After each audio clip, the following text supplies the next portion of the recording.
Alright, we gotta get the fuel filter out. We got called out today for an oil change on this skid steer. So we're out here doing it. And this guy's one of our very first customers, actually, the very first customer. And he had a trailer I had to work on. Now he's got equipment I need to work on. So here we are. Fuel filter, oil filter. I'm not doing a hydraulic filter this time because I just did it not too long ago. Last time, I think.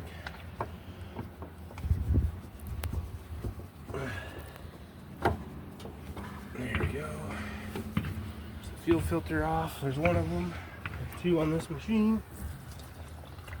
This is a New Holland. Let that drain out. So this is a New Holland.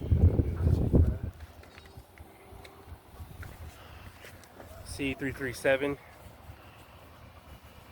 So anybody with one of these, you got an oil filter up top.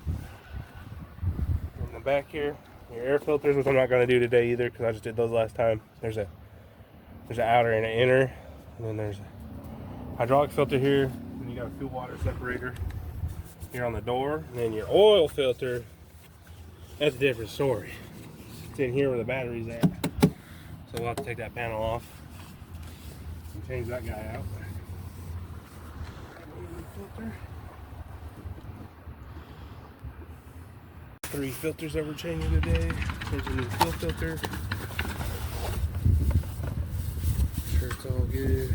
Seal's good. Always check them. These are from O'Reilly's, and sometimes they can mess some stuff up. I always check the part numbers because last time they gave me the wrong one. Yep. Okay. So then, doing fuel filters for all those people out there that aren't mechanically inclined. If you ever want to do this, always pre-fill your filters. Fuel filters are diesel. Never try to run them dry. You'll airlock it, and then you have to crack fuel lines and everything else. So we'll just take this.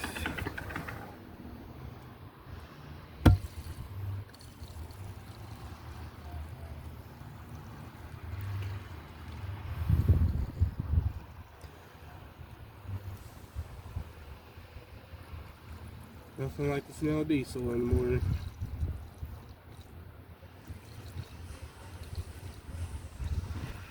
Make sure she's full. So there's some diesel in it. Always take your finger, get it in there, move up your O-ring. Put it back in there, nice and gently without spilling it too much.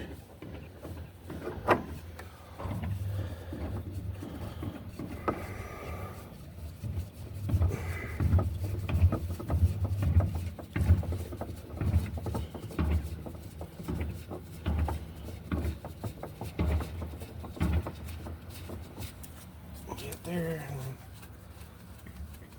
you'll know you're on when you can feel it. There's a feeling of it. I like to go hand tight and never reuse this to tighten it. This will tear the filter out. So, grab my other wrench. Too big. This one, I'll take this one. Come on here and just a little bit. That's all you need. Make sure that's all you need. That one's done. Now we'll go over here. Put this one. I like to take my old ones, just throw them in the box, and I'll throw them in the back of my truck. Dispose of them later, or actually there's a dumpster here outside. I'll just throw them in there.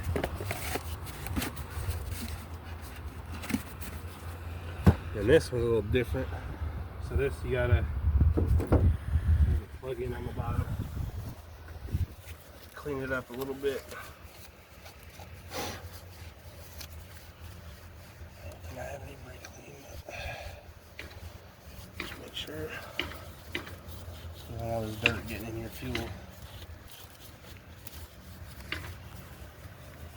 Wipe it off.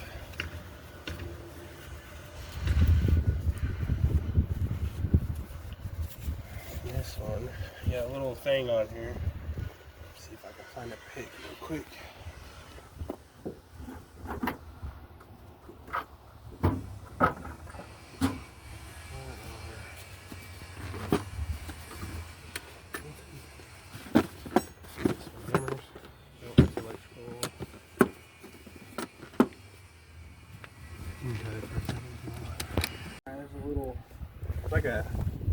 Almost like a transmission clip on the back here, like that.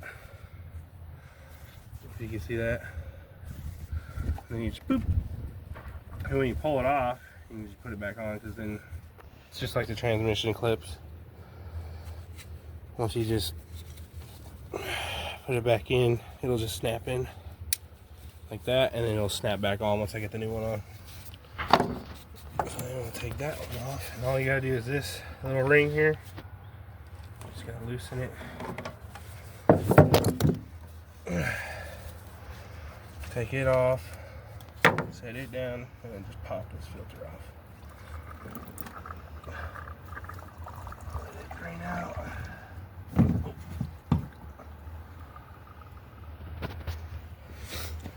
We got the new one over here. Comes like that.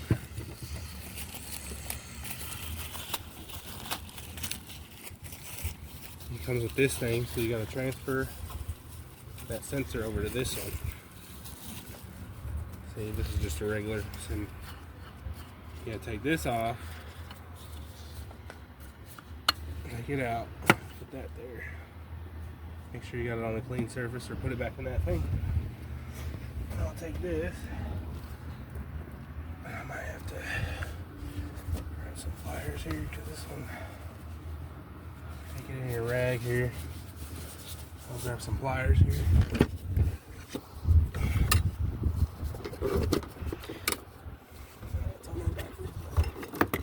Maybe a set of these.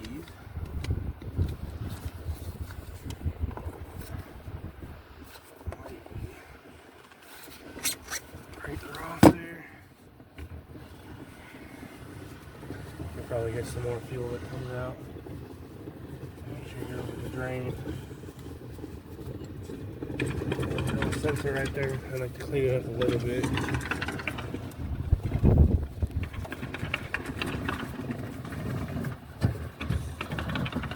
Yeah, you see all that?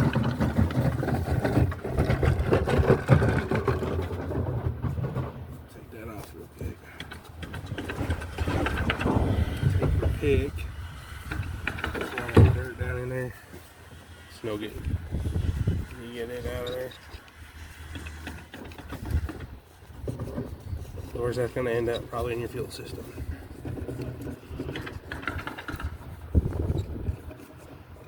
I need some cleaner. We ended up having some parts cleaner, so just gonna do all that.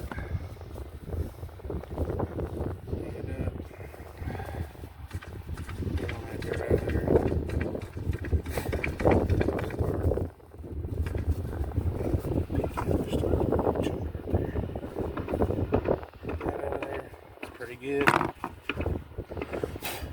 it on the new one. Take it, put it on your new one.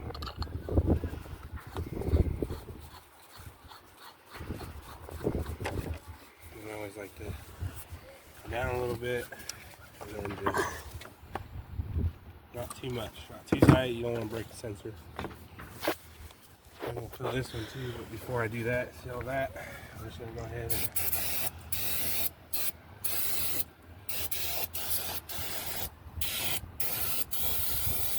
all that dirt out there.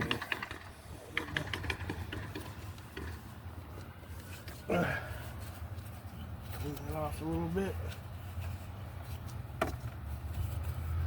Alright. As you can see, there is a pump on here. I always like to pre-fill them anyways. So like you can put this in and just start pumping that until it gets hard. But I always pre-fill no matter what. Do you want me to hold? Yeah, my assistant hold it.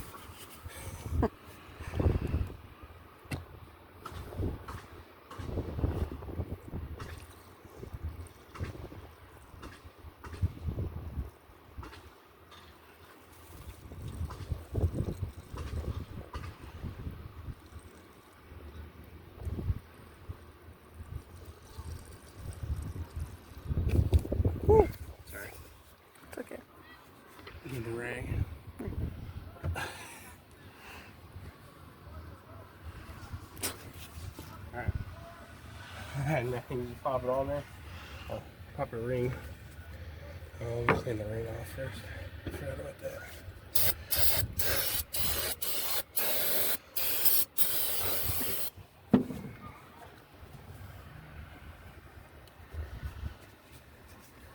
I guess you pop it in there first. Hold that. Just pop it up in there. Make sure it's sealed. Grab the ring.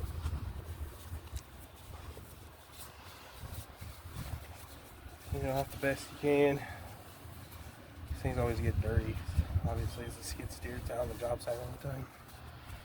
This is a concrete guy, too. And then you just bring it on there. Get her started. Turn it. Just try to make sure it's tight. Plug her back in.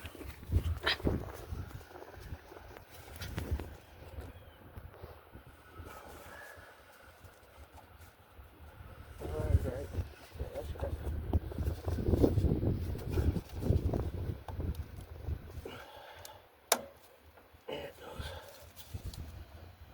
Here, snap on there. Give it a little tug, make sure it's on there. Alright, there's that.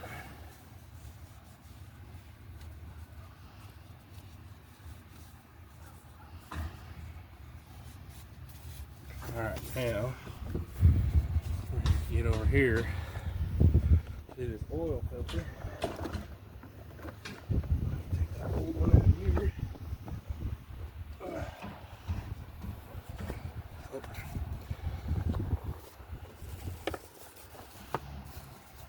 All this crap back on it, put it back in there. Just chuck it.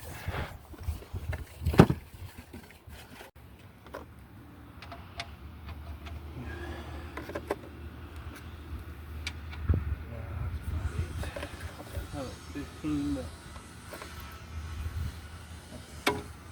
Oh.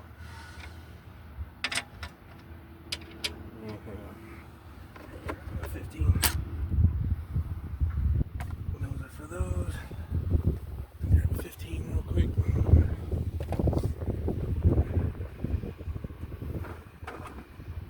This one.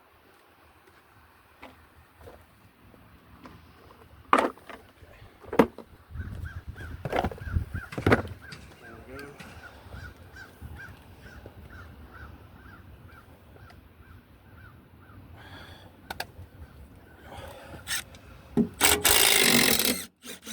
Here, take these off, set it right up there.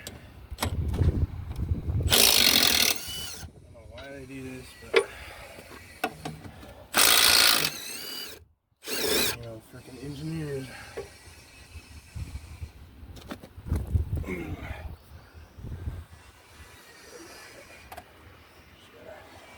Pull this off. Drop it on the ground because it's got a bunch of dirt on it. As you can see, the battery's in here, but there's an oil filter right here, down underneath. Kind of stupid. So, we're going to grab our train pan again.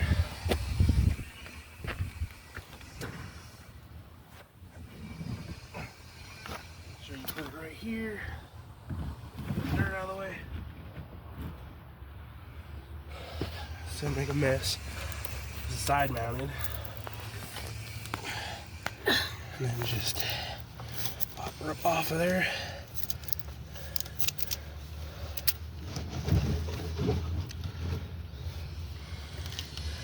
Get dirt all over your stuff.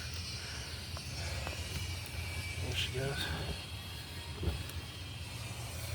Let her drain a little bit. And pop her off here.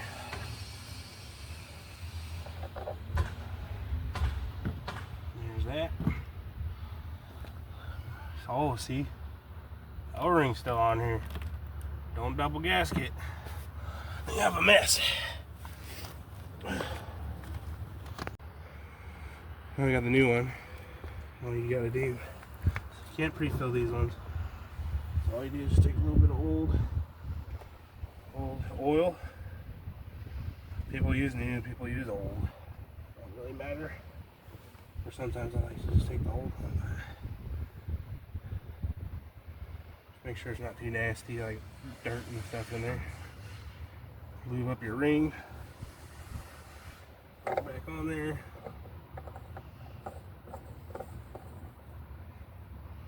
And tight. On these machines I like to go a little bit more so a bunch of dirt doesn't get in the oil. Just to make sure. That's probably why it was stuck, but I'd rather not have dirt in the oil than have that seal stuck. And there, done with that. And we're on the job site and there's a dumpster right there. Just throw it in the dumpster. And then what I like to do is that extra oil. Just try to clean it off. Because if you don't, it'll start dripping in your pan and then the guy will think you're leaking. Been there, done that. Yeah. One thing I was taught in the dealership is when they come in, when you're working on something, I don't care what it is, vehicle, whatever, always wipe off the caps that you touch. That way they can't come back and be like, well, you didn't touch that, you didn't put oil in my vehicle. Yeah, I did, because I wiped it off. So, just another little trick. Like the oil, or coolant, like if I was to check the coolant, wipe it off. Hydraulic's already pretty clean. Dipstick will wipe it off when we check it. Stuff like that, but I gotta put the drain plug back on and we'll put it all back together here. Alright. Back under here. This rag. I don't know. Alright, we got it all filled up. I like to leave it like this, leave the panel off and everything. I'm gonna go start it and we're gonna see if there's any leaks.